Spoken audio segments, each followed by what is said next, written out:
दोस्तों साथियों अस्सलाम वालेकुम। मां आहियां इलियास थरी ऐं तव्हां ॾिसी रहिया आहियो मुंहिंजे यूट्यूब चैनल थर थाक के। पहिरियों दफ़ो ॾिसी रहिया आहियो त पंहिंजे यूट्यूब चैनल थर थाक खे सब्सक्राइब ज़रूरु करियो, इनखे शेयर करियो, लाइक करियो ऐं कमेंट कयो। अॼु असीं ॻाल्हि कंदासीं सिंध जी उन ज़बरदस्त क़िस्म जी मायानाज़ ऐं पंहिंजे दौर जी मशहूरु फ़नकारा फ़ौज़िया सूमरो जे राग ऐं उन जे आलाप, उन जे ख़ूबसूरत सुंदर आवाज़ जे बाबति जंहिंखे ॿुधी केतिरा ई मन मोहिजी वेंदा हुआ। पारकर सां तालुक़ु रखंदड़ फ़ौज़िया सूमरो माई भागी खां पोइ थर जी उहा ॿी फ़नकार आहे जंहिंखे आम लोक ऐं पूरो ढाट परगिणो थर जी कोयल सॾणु लॻो हो। फ़ौज़िया सूमरो अॼु बि वॾे तइदाद में ॿुधी वञे थी ऐं अॼु जे मशहूरु फ़नकारनि खे बि एतिरी मशहूरी नथी मिले जेतिरो फ़ौज़िया सूमरो जा पुराणा तारीख़ी ऐं ज़बरदस्त क़िस्म जा सुहिणा गीत। थर जो हर माण्हू तोड़े सिंध जे हर हल्के ऐं हर ज़िले जे अंदरि नौजवान मर्द औरतूं ॿार तोड़े ॿुढड़ा फ़ौज़िया सूमरो खे पंहिंजे हीअं सां हंडाइनि था, पंहिंजे प्यार जे बिल्कुलु हिकिड़े अलोट छमर मोट जे अंदाज़ में उनखे पंहिंजे ख़ूबसूरत लफ़्ज़नि सां यादि कनि था। फ़ौज़िया सूमरो जो जॾहिं उरूज आयो हीउ उहो ई साॻियो दौरु हो जंहिं दौर में जलाल चांडियो पंहिंजे मुकमल मंज़िल ऐं उरूज ते हो।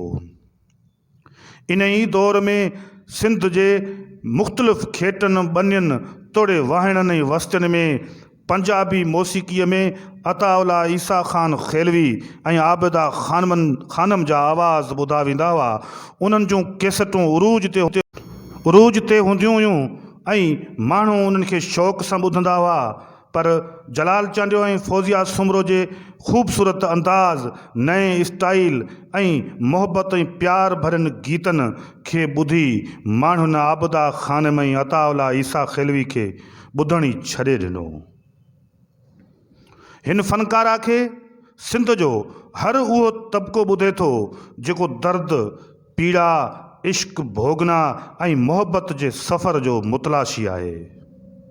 ख़ासि तौर ते उहे नौजवान जेके इश्क में दर्द, तकलीफ़नि ऐं विछोड़नि जे वरलाप में गुज़रनि था, उहे नौजवान त अॼु बि फ़ौज़िया सूमरो जे गीतनि खे पंहिंजे मोबाइल जे मेमोरी कार्ड में महफ़ूज़ करे हमेशह जे लाइ पंहिंजे ईयरफ़ोन्स जे वसीले सदाईं फ़ौज़िया सूमरो जे गीतनि खे ॿुधंदा रहनि था।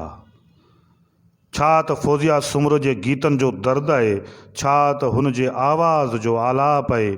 उन जी संगीत में, उन जे आवाज़ में जेका मिठास आहे उहा माखी लार जीअं इंतिहाई लज़ीज़ ऐं ख़ूबसूरत मिठास आहे जंहिंखे सिंध जो हर उहो नौजवान ॿुधे थो, सिंध जी हर उहा औरत ॿुधे थी जेका प्यार जी घुरजाऊ आहे, जेका मोहबत जी मुतलाशी आहे।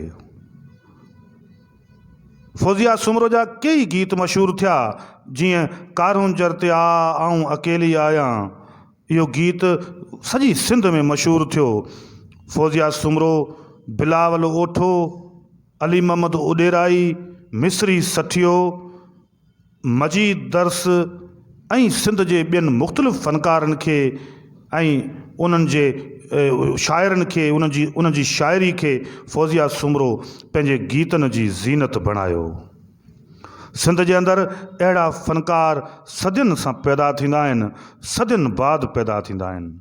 फ़ौज़िया सूमरो जेका ज़िंदगी जे पछाड़िकनि ॾियारनि में बीमारी जे सबबु केतिरा ई ॾींहं बिस्तरे दाख़िल रही, सा असांखे विछड़े खे बि कई साल गुज़री विया आहिनि, पर फ़ौज़िया सूमरो अॼु बि सिंध जे हर माण्हू जे दिलि में महफ़ूज़ आहे। माण्हू सिंध जो उन सां प्यार करे थो। नौजवान इश्क जा हिराक, मोहबत जा मुतलाशी, औरतूं तोड़े मर्द फ़ौज़िया खे पंहिंजो वसीलो सम्झनि था। उन जे गीतनि खे ॿुधी घड़ी खन हू साह पटीनि था, थक भञनि था। दोस्तो, तव्हां सां जीअं फौजिया सुमरो जे गीतनि जे बाबति तफ़सीली ज़िक्र कयो आहे, ईअं सिंध जे ॿियनि फ़नकारनि खे बि मुतारफ़ कराइबो रहिबो। हर ईंदड़ वीडियो में तव्हां पंहिंजे चैनल थर थाक खे सब्सक्राइब ज़रूरु कजो, लाइक करियो, शेयर करियो ऐं कमेंट कयो। तव्हांजो पंहिंजो थर थाक।